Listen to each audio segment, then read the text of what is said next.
어제 연탄 봉사들 잘 다녀오셨어요? 어제 갔다 오신 분들 만나보니까 표정들이 너무 좋고 좋았다고들 그러더라고요. 저도 가고 싶었는데 감기 기운이 있어가지고 가면 오늘 예배 드리는데 지장이 있을까봐 못 갔는데, 가서 얼마 안 가가지고 몇 명 안 가서 고생들 하시면 어떠나 걱정했는데 작년부터 더 많은 분들이 와가지고 카이스트에서 봉사동아리 학생들이 많이 왔고, 그래서 그렇게 힘들지 않게 끝냈다고 그런 얘기를 들었습니다. 내년에도 또 가실 거죠? 내년에도 가시기 바랍니다. 지난주에 저는 추수감사절날 마음이 감사했고 참 평안했습니다. 제가 칼럼에도 썼지만 우리 주한이 간증도 좋았고, 또 제가 느낀 게 우리 성도님들이 삶의 현장에서 참 그리스도의 제자로서의 삶을 잘 살아가려고 발버둥 치고 있구나 하는 것을 알 수 있었습니다. 우리 심갑순 집사님에 대해 소개했지만 그렇게 그냥 옆집 아기 봐주는 할머니로 볼 수밖에 없는 그런 세상의 흐름인데, 그분들에게 어머니라는 소리를 들을 수 있을 만큼, 그리고 교회 가자고 그러니까 그렇게 교회에 올 만큼 그렇게 잘 살아내시는 그 집사님의 삶이 너무나 감사했습니다.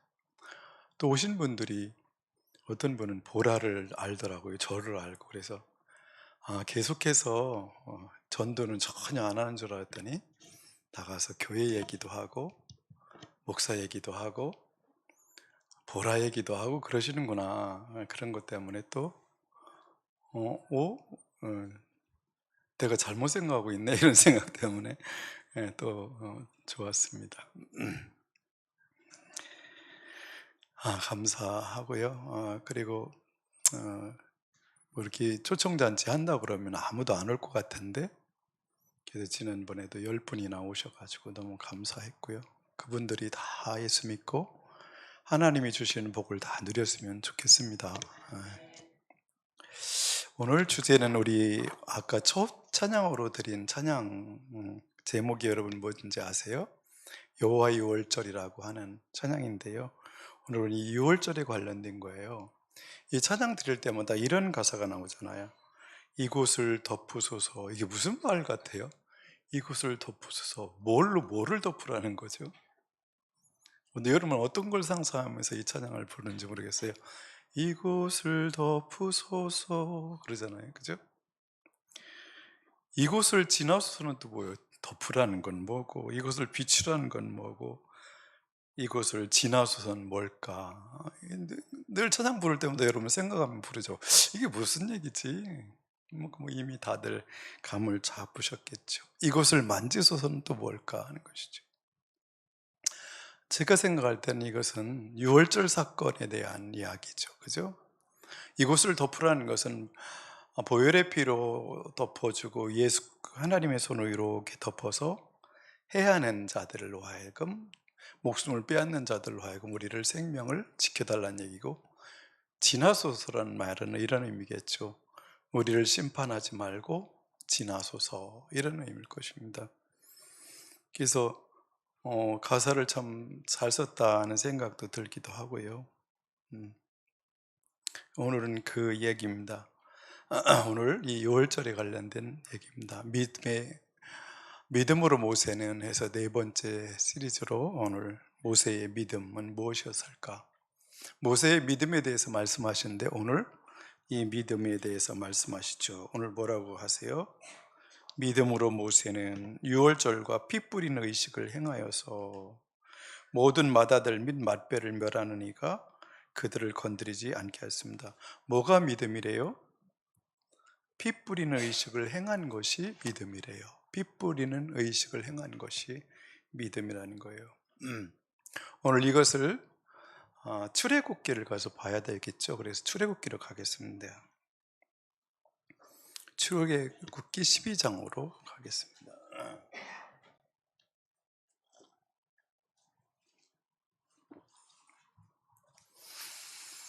출애굽기 12장 29절 보시면, 출애굽기 12장 29절 이렇게 시작합니다. 한밤중에 라고 시작합니다. 한밤중에. 한밤중에 주로 무슨 일이 일어나요? 한밤중에는 그냥 다들 거의 자는 시간이죠. 다 자는 시간입니다. 한밤중에 주님께서 이집트 땅에 있는 처음 난 것들을 모두 치셨다. 누구도 생각하지 못하는 그 시간에 심판이 이집트에 전체에 내렸다는 것이죠. 신약에서도 마지막 때에 하나님의 심판은 언제 온대요?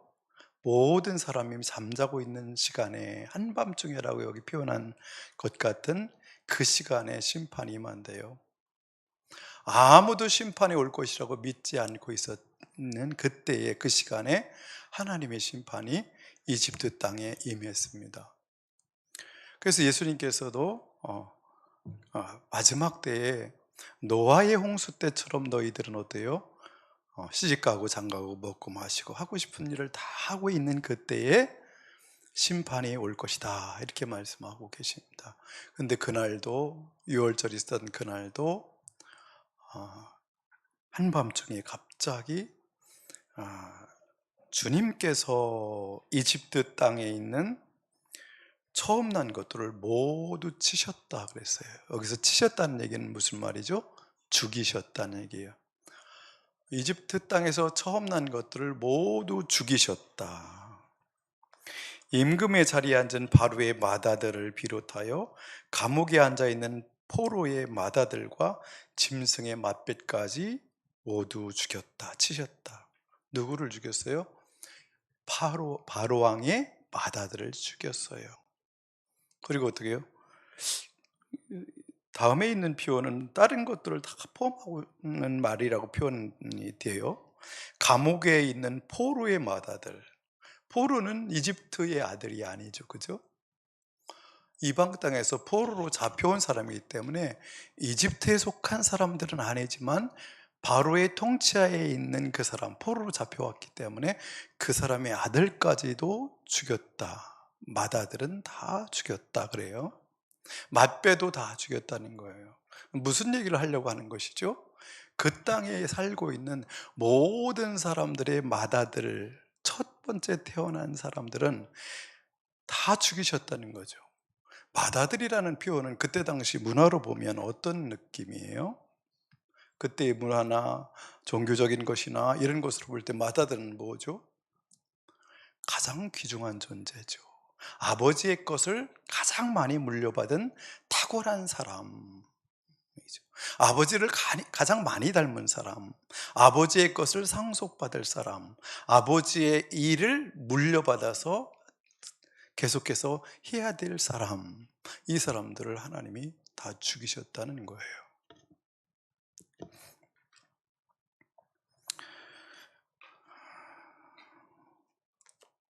30절 보면, 바로와 그의 신하와 백성이 그날 한밤중에 모두 깨어 일어났다. 아주 한밤, 그 밤이 참, 한밤중에를 또 강조하네요. 한밤중에 모두 깨어 일어났다. 이집트에 큰 통곡 소리가 났는데 초상을 당하지 않는 집이 한 집도 없었다. 초상 안 난 집이 없죠. 어때요? 아버지도 첫 번째 태어난 사람일 수도 있고, 그 집의 아들 중에서 첫 번째 태어난 아들이 있으니까 첫 번째 태어나지 않은 사람이 없는 집이 거의 없죠. 다 있으니까 모든 집에서 초상이 나가지고 다 통곡했어요.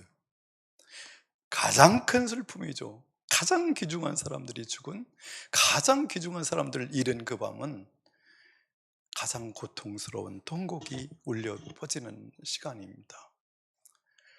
온 이집트가 이렇게 통곡 소리로 그 밤에 울려 퍼집니다. 31절, 바로는 한밤중에 모세와 아론을 불러서 말하였다. 그러죠. 불러드리죠. 여러분, 그런데 어때요? 이스라엘 그 땅에 같이 살고 있는, 이집트 땅에 머물고 있는 어디 이스라엘 사람들은 죽었을까요? 안 죽었을까요? 예? 이스라엘 사람들은 안 죽었을까요? 안 죽었을까요? 이스라엘 사람들이 맏아들은 죽었을까요? 안 죽었을까요? 너무 유치한 걸 물어본다고 표정들이. 왜 그런 걸 물어보냐고. 21절로 가볼까요? 조금 앞으로 당겨서 21절로 천천히 잘 따라와 주시기 바랍니다. 모세가 이스라엘 장로를 모두 불러서 이렇게 말하였다. 여러분은 여러분의 가족들과 함께 먹을 양이나 염소를 준비하여 유월절 제물로 잡으십시오. 양이나 염소 중에서 수컷 중에서 1년 된 가장 상태가 좋은 프로토토코스, 가장 최상의 상태에 있는 수컷을 잡으라는 거예요. 유월절 양으로 잡으라는 거예요. 그리고 어떻게 해요? 우슬초를 구해다가 그 묶음을 가지고 그릇에 받아 있는 피에 찍어서 어디에요? 어, 좌, 인방에, 상인방에 이렇게 뿌리고 좌우 문설주에 뿌리라는 거예요. 피를 뿌리라는 거예요. 그러면서 하는 말이 뭐예요? 여러분은 아침까지 아무도 자기 집 밖으로 나가서는 안 됩니다. 밖으로 나가면 안 된다는 거예요. 집 밖으로 나가면 안 되고 피를 뿌린 문 안에, 집 안에만 그 백성들은 거해야 된다는 거예요. 있어야 된다는 것이죠.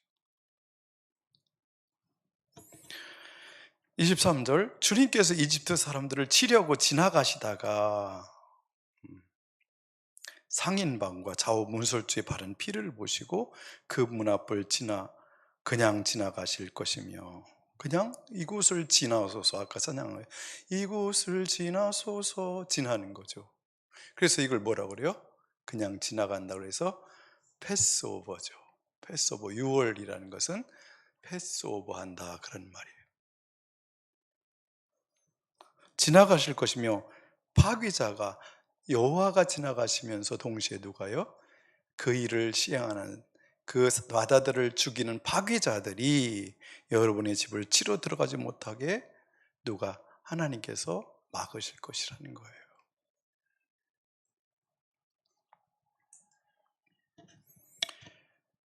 그러면서 모세는, 만약에 여기서 이 의식을 통해서 너희들은 이 밤에 너희들은 출애굽을 할 것인데, 그래서 그 밤에 그 사람들은 이 유월절 어린 양을 잡아서 먹을 때 허리에 띠를 띠고 신발을 신고 출발할 준비를 모두 한 다음에 이 의식을 치르기 시작합니다.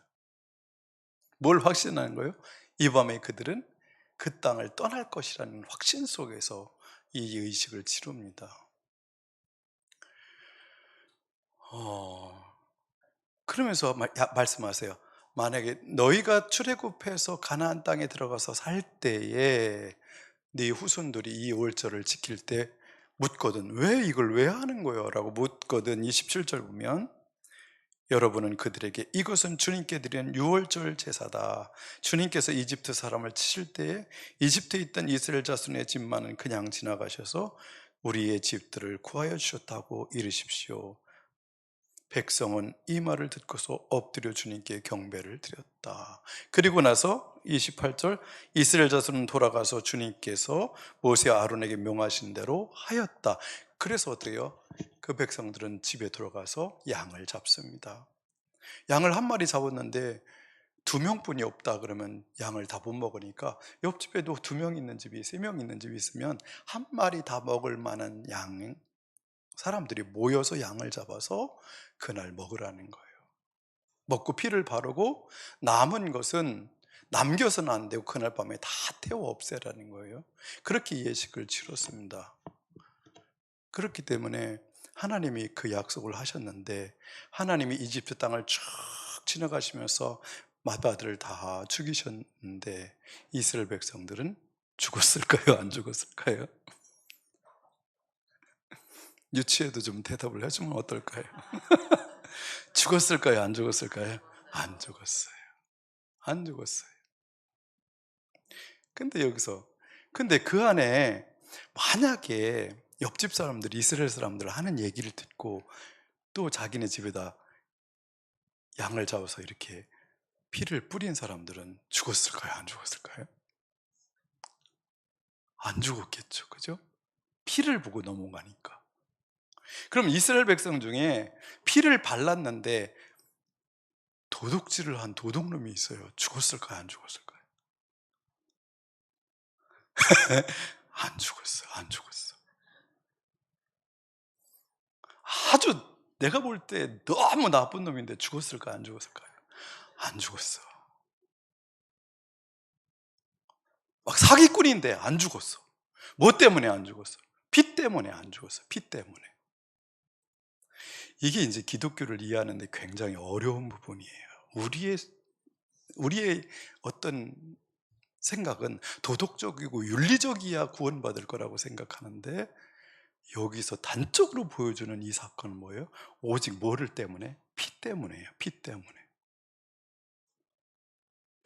이게 우리가 믿음을 갖는데 어렵게 하는 거예요. 그때도 왜 이런 생각을 하는 사람이 없었겠어요? 내가 죄가 많은데 그렇다고 피 때문에, 양 피 때문에 내가 살까? 이런 사람도 있었을 수도 있고, 그죠? 그런데 여러분, 여기서 제가 질문하고 싶은 게 있어요. 왜 하나님은 마지막 재앙을, 10가지 재앙을 통해서 막 여러 가지 힘들게 하셨는데 마지막 재앙을, 장자를 죽이는 재앙을 했을까요? 왜 장자를 죽이는 재앙을 베풀었을까요? 왜 장자를 죽이시는? 다른 것도 할 게 많을 수도 있잖아요. 다 죽일 수도 있고 뭐. 그런데 왜 장자를 죽이는 재앙을 내렸을까요?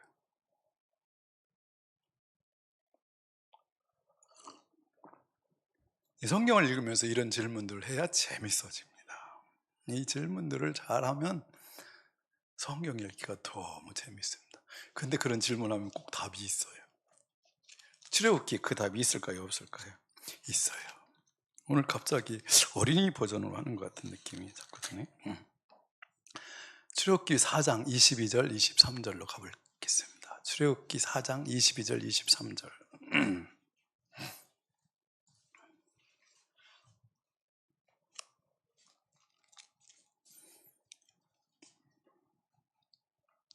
같이 읽어볼까요?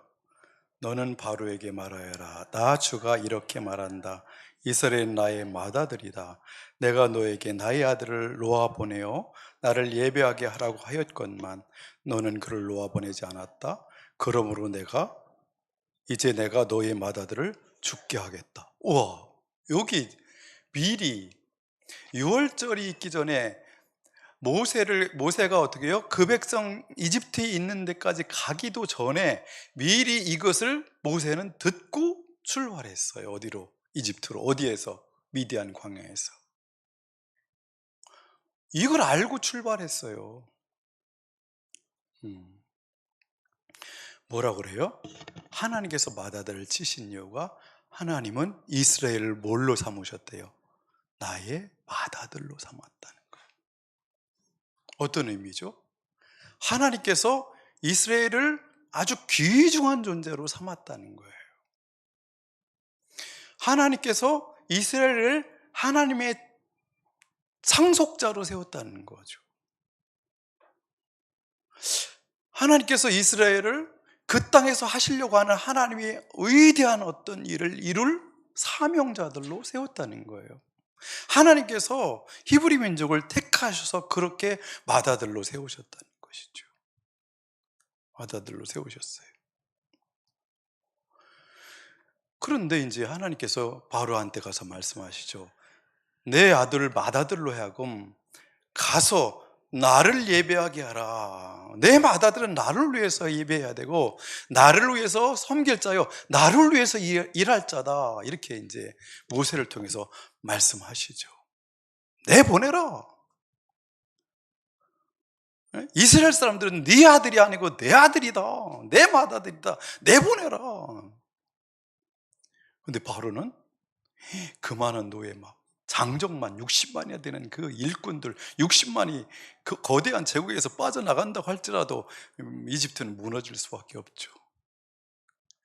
11월 1일 날 이집트에 박물관이 오픈했어요. 근데 그 박물관을 자세히 다 보려면요, 잠 한 번도 안 자고 24시간 동안 70일을 봐야 다 본대요. 여러분, 이집트 문명이 얼마나 어마어마하고 대단한 제국인지 여러분, 그거 하나만 봐도 감을 잡을 수 있어요. 이집트는 보통 나라가 아닙니다. 지금은 아무 힘이 없지만, 이집트가 힘을 잃었지만 그때 당시 이집트는 그렇지 않았어요. 여러분,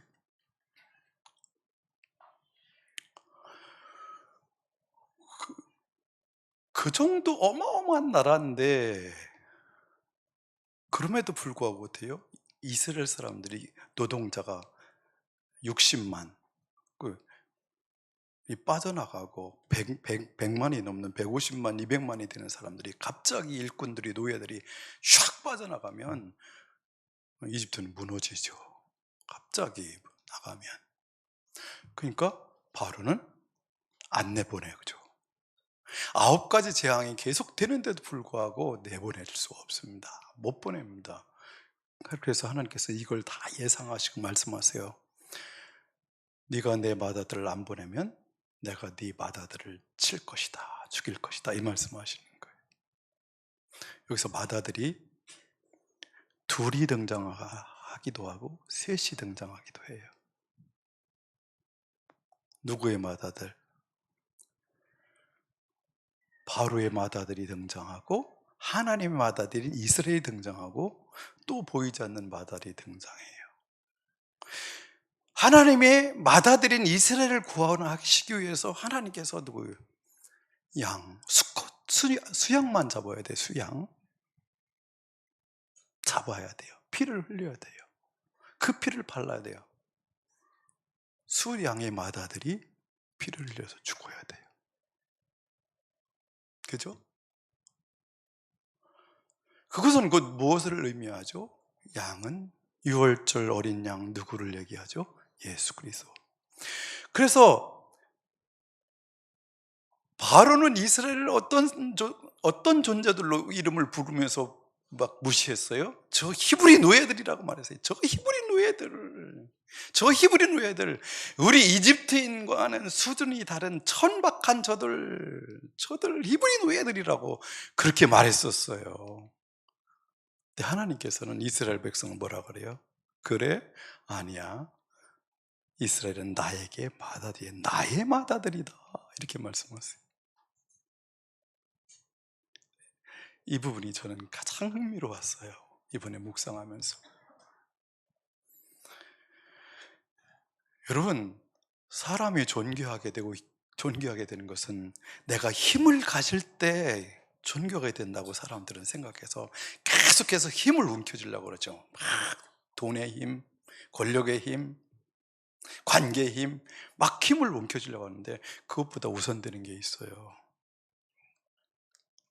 사람의 파워와 힘은 어디서 나오는지 아세요? 소속에 따라 달라요. 소속. 바로 왕의 맏아들이냐 하나님의 맏아들이냐에 따라서 그 소속이, 너 어디냐에 따라서 그 파워는, 그 존귀함과 영광은 완전히 달라지게 됩니다.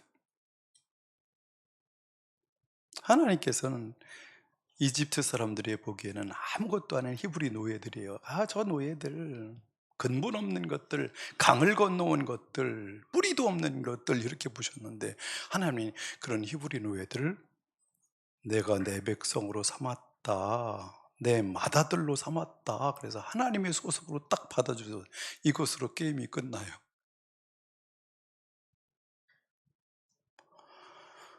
여러분, 북한에 탈북한 분들이 얘기하는 거 들어보면 그런 얘기를 해요.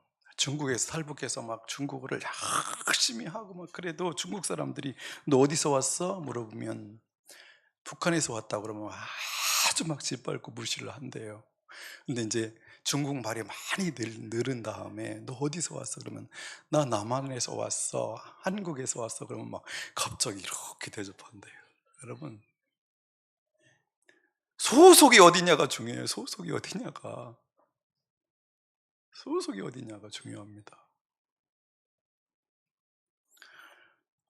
내가 내 소속이면 아무것도 아니에요. 내 소속이면 아무것도 아니에요. 그 사람은. 내가 하나님 소속일 때, 하나님 맏아들이 될 때 그 사람은 위대해지고 영광스러운 거예요.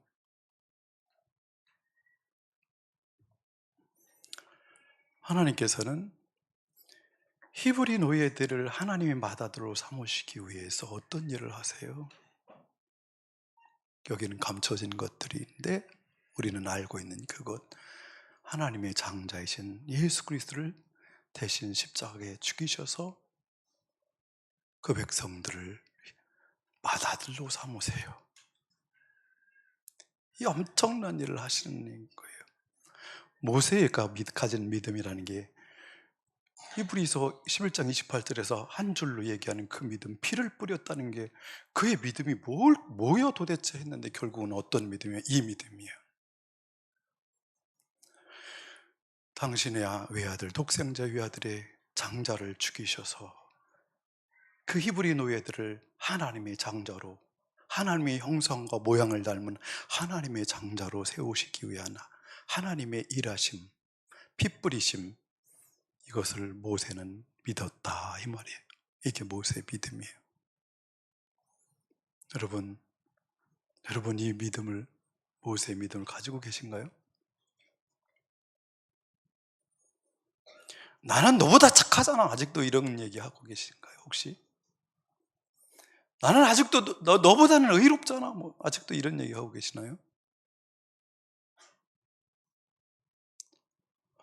이것을 벗어나지 못하면, 이 믿음을 통과하지 못하면 구원에 이를 수 없고 참 신앙에 겸손하게 하나님 백성다운 그 형상과 모양을 덧입을 수가 없어요. 이게 안 돼. 출발이 어디에 있으니까?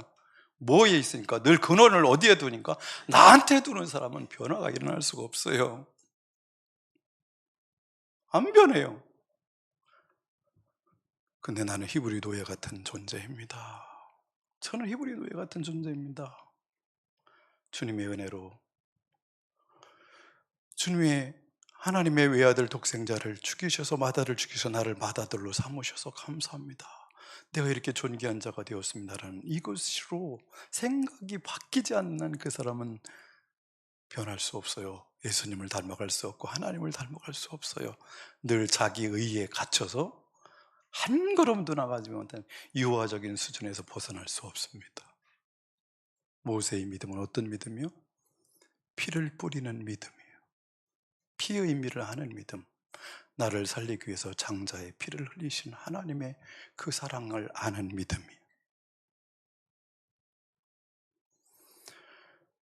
모세는 이 믿음을 가지고 있었습니다. 이 믿음을 가지고 유월절 의식을 치릅니다. 다시 12장으로 갈게요. 12장 31절 12장 31절. 바로는 밤중에 모세와 아론을 불러서 말하였다. 너희와 너희 이스라엘 자손은 어서 일어나서. 여기서 뭐라 그래요? 이스라엘의 히브리인들이라고 부르지 않고 뭐라고 불러요? 너희 이스라엘 자손이라고 불러요. 이제는 함부로 부를 수가 없어요. 무시하면서 부를 수 없어요. 너희 이스라엘 자손은 일어나서 내 백성에게 써너라. 그리고 너희의 요구대로 너희는 가서 너희의 주를 섬겨라. 여기서 누구와 누구를 대조시켜요? 내 백성과 하나님의 백성 이스라엘로 구분시켜요.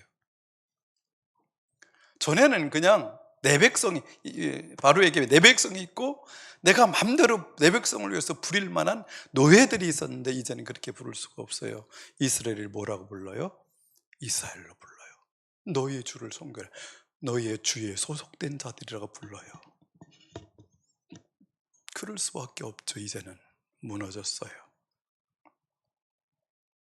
32절. 너희는 너희가 요구하는 대로 너희의 양과 소도 몰고 가거라. 그리고 내가 복을 받게 빌어줘. 그래. 여러분, 복은 누가 빌어요? 높은 자가 빌어요? 낮은 자가 빌어요? 높은 자가 낮은 자를 위해서 빌어주는 거예요. 바로는 이제 황복했어요. 나를 위해서 복 빌어줘. 모세야, 나를 위해서 복을 빌어줘. 이렇게 바뀌었습니다. 33절, 이스라엘 백성들은 어떻게 반응하면 볼까? 이집트 사람들, 이집트 사람은 우리 모두 다 죽게 되었다 하면서 이스라엘 백성에게 어서 이 땅에서 떠나라고 재촉했습니다. 떠나라! 막 데모하듯이 막 이렇게 빗대를 세우고 말하는 것이 아니라 떠나주세요. 제발 떠나주세요. 이러는 거예요. 떠나주세요. 왜 그렇다고 볼 수 있어요? 34절, 그래서 이스라엘 백성은 아직 빵 반죽이 부풀지도 않았는데 그 반죽을 그릇째 옷에 싸서 어깨에 둘러매고 나섰다.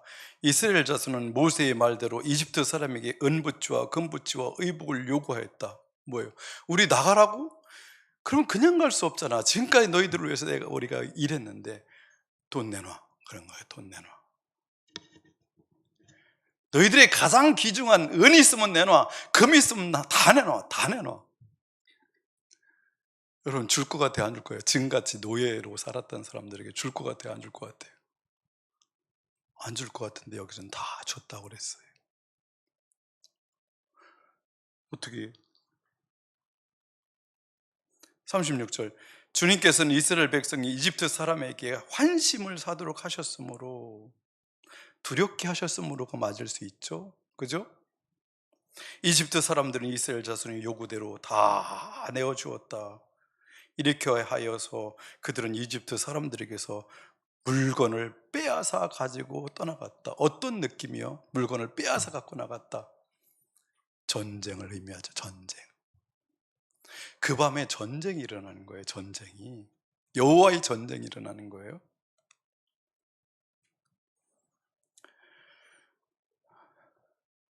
근데 바로 왕은 지금까지 힘을 길렀는데, 그죠? 군사력을 기르고 경제력을 기르고 문화력을 기르고 지식을 쌓고 각종 학문을 다 해서 엄청난 힘을 쌓았는데 그 밤에 하나님과 조금도 싸울 수가 없었어요.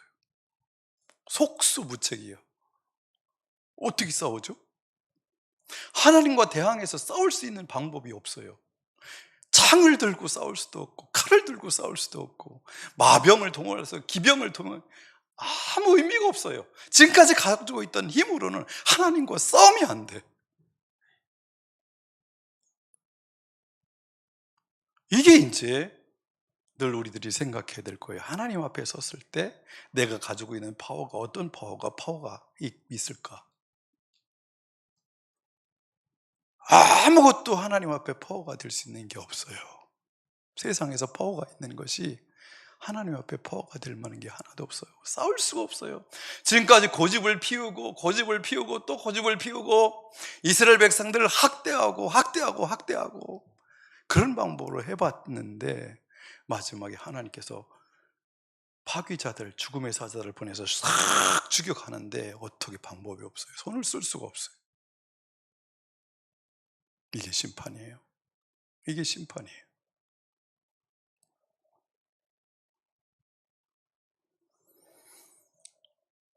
그날 그들은 전쟁을 치른 거예요.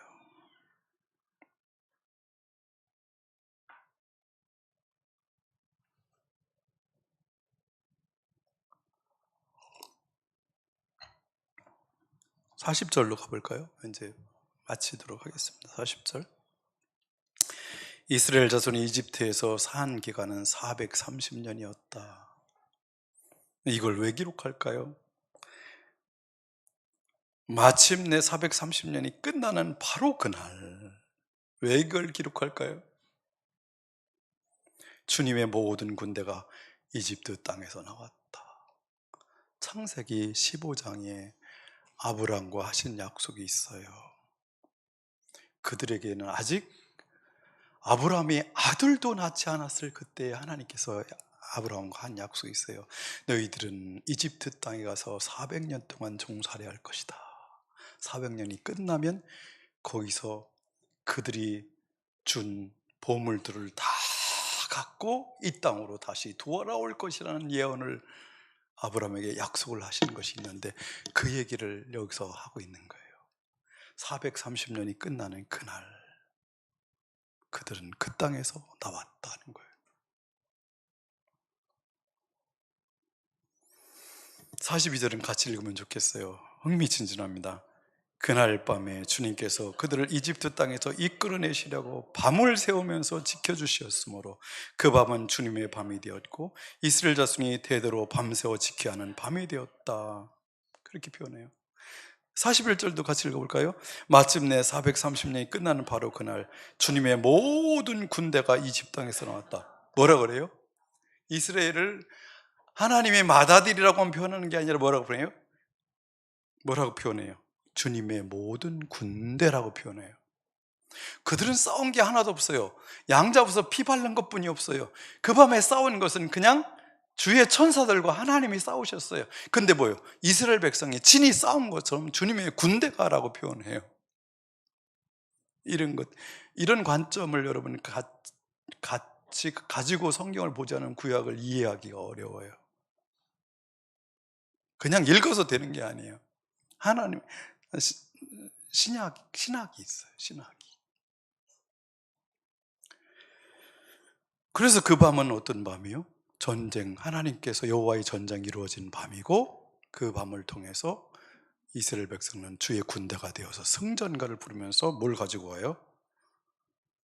그들이 준 탈취물을 가지고 빼앗은, 전쟁을 통해서 빼앗은 금과 은과 보물들을 가지고 그 밤을 나오는데 그 밤을 뭐라고 불러줘? 이름을 주님의 밤, 주님의 밤이라고 불러요.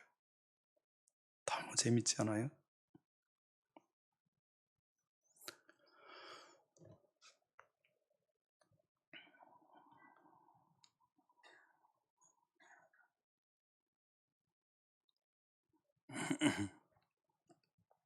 오늘 결석한 분이 많아서 제가 일부러 조금 흥분을 하는 것처럼. 여러분 기운 빠질까 봐. 사람들이 빠지면 맥이 빠지더라고. 다들 이상하게.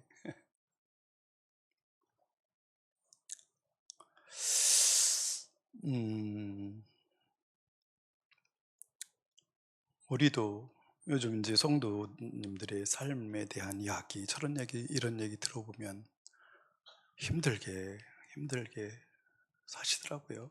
왜들 그렇게 힘들게 사시는지 모르겠어요.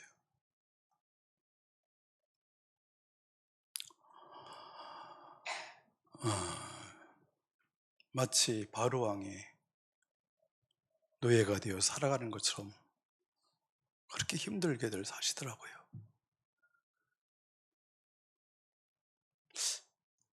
거기서 벗어날 수 없을까요? 벗어날 수 없을까요?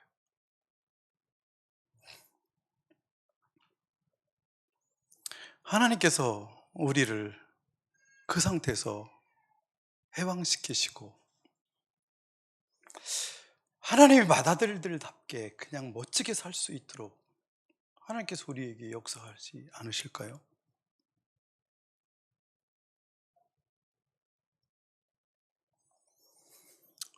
여러분 바로가 군사력을 키우고 경제력을 키우고 문화력을 키우고 막 그래서 지금 뭐 몇천 년이 지난 뒤에 저렇게 뭐 70이나 봐야 될 만 5만 점이나 되는 작품들이 있을 만큼 거대한 문화를 이루었지만 그게 so what? 그게 뭐? 세상에 가졌던 그들의 영화와 영광과 군사력과 이게 뭐.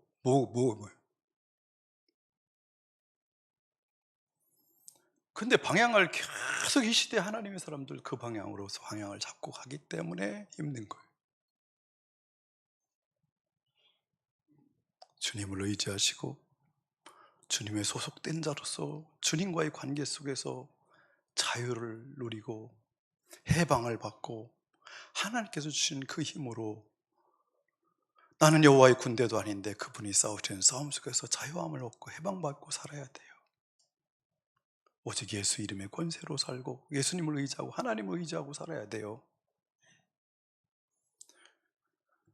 그렇지 않으면 바로왕이 주는 그 악한 억압 속에서 벗어날 수가 없습니다. 벗어날 방법이 없습니다. 다시 생각하셔야 돼요. 다시 기도하겠습니다.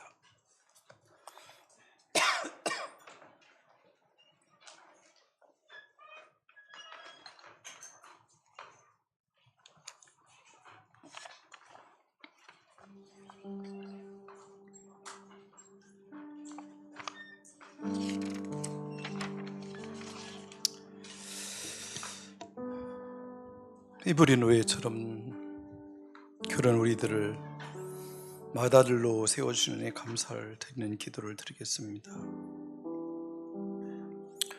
모세가 그 백성이 가서 여호와의 말씀을 전한 것처럼 양을 잡아서 피를 좌우 설주와 인방에 바르라는 말을 전달해서 많은 사람들이 살아나고 구원받을 수 있는 그 역할을 우리도 지속적으로 복음을 전하는 삶을 살기 위해 또한 결단한 기도도 드리겠습니다.